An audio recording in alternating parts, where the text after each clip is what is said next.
Good afternoon dear friends. देखो, जो हमारा लेसन चल रहा था वो चल रहा था विद्रोही और राज, कक्षा 12 1857 की क्रांति से संबंधित। इसमें एक प्रश्न बार बार रिपीटेशन हुआ है, बहुत इंपॉर्टेंट है और पूछा भी जाता है। देखो, जितने भी इलाके में विद्रोह हुआ, 1857 का क्रांति हुई, उसमें अवध में सबसे व्यापक विद्रोह हुआ। तो प्रश्न ये पूछा जाता है, अवध में विद्रोह इतना व्यापक क्यों हुआ? किसान, ताल्लुकदार व जमींदार इसमें क्यों सम्मिलित हुए? देखो, कहानी ये है कि जो 1857 के विद्रोह में मेन कारण था वो था व्यापकता का सिद्धांत, जो सबसे ज़्यादा माना गया है राजनीतिक रूप से।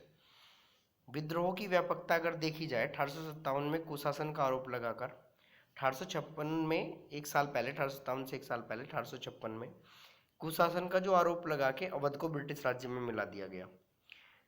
जो वहाँ का नवाब था वाजिद अली शाह, उसे निष्कासित कर दिया गया। और ये वाजिद अली शाह जो है, ये ज़बरदस्त व्यक्ति था और बहुत ही ज़्यादा इसकी अच्छी छवि थी, लोकप्रिय था।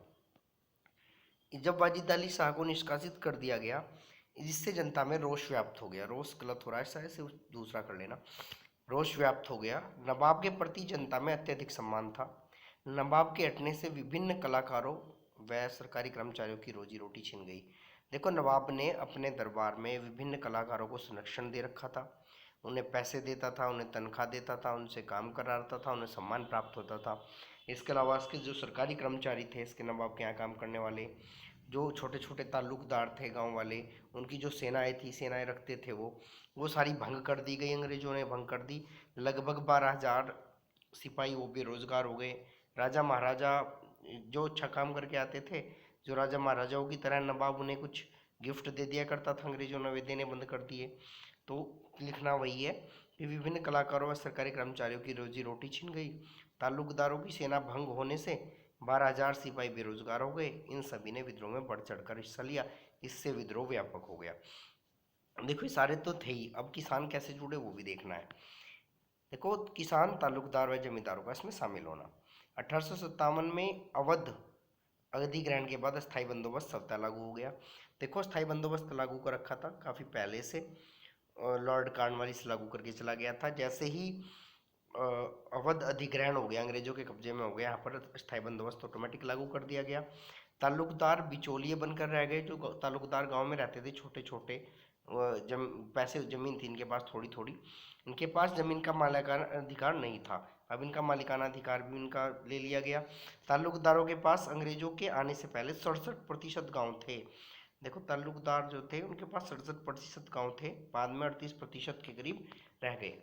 अब ये जो थे ताल्लुकदार थे, ये मिनी, एक तरीके से मिनी जमींदार कह सकते हैं, जमींदार का छोटा रूप थे। ये लाइन कट गई, एक देख लेना। ताल्लुकदार जमींदार का छोटा रूप हैं। इससे जमींदार का अस्तित्व भी लगभग समाप्त होने लगा। अब जमींदार शहरों में रहते थे, इनके पास ज़्यादा ज़मीन होती थी। ताल्लुकदार गांव में रहते थे, लोगों के बीच रहते थे। इन दोनों का अस्तित्व लगभग खत्म होने की कगार पे आ गया। ये मात्र वसूली, जिनकी जमीन के पास ज़मीन थी, वो मात्र वसूली करने वाले रह गए, बिचौलिए बनकर रह गए। समाप्त होने लगा। ब्रिटिश अधिकारियों का मानना था कि यदि ताल्लुकदारों से जमीन हटाकर वास्तविक मालिक को सौंप दी जाए तो शोषण घटेगा। जबकि ब्रिटिश ये मानते थे, क्योंकि वो भुगत चुके थे, अन्य इलाकों में देख चुके थे, उड़ीसा में, बंगाल में, बिहार में, उन्हें लगता था कि वास्तविक मालिकों को ज़मीन दे दी जाए तो शोषण जो है कम हो जाएगा, और उसके बाद ये राजस्व वसूल करेंगे और अधिक राजस्व वसूल होगा। राजस्व अधिक वसूल होगा, इससे भू राजस्व तो बढ़ा, परंतु किसानों के बोझ में कमी नहीं आई। देखो, एक समस्या और उत्पन्न हो गई। अभी तक किसान जो था वो ताल्लुकदारों से, जमींदारों से और बड़े बड़े क्या कहें, उद्योगपतियों से, उद्योगपति क्या, लाला हुआ करते थे गांव में, जो पैसे वाले हुआ करते थे, उनसे पैसे ले लेते थे।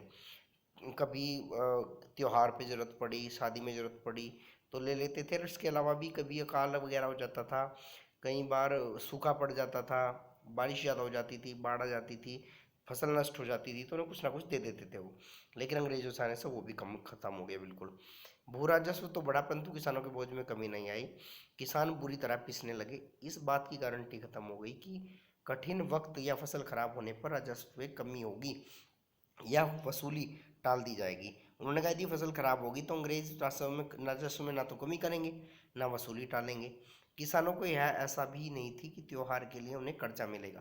पहले कर्ज दे देते थे लोगों ने, बाद में वो भी मिलना बंद हो गया, जो पहले ताल्लुकदारों से मिल जाता था। उपरोक्त सभी कारणों से किसान, ताल्लुकदार व जमींदार विद्रोह में सम्मिलित हो गए और विद्रोह व्यापक हो गया। देखो आम जनता तो शामिल थी ही थी, किसान भी शामिल हो गए, ताल्लुकदार भी शामिल हो गए और जमींदार भी शामिल हो गए। बहुत इंपॉर्टेंट प्रश्न है, याद कर लेना ईमानदारी से, आने की पूरी संभावना है। चैनल को भी सब्सक्राइब कर लेना बेटा।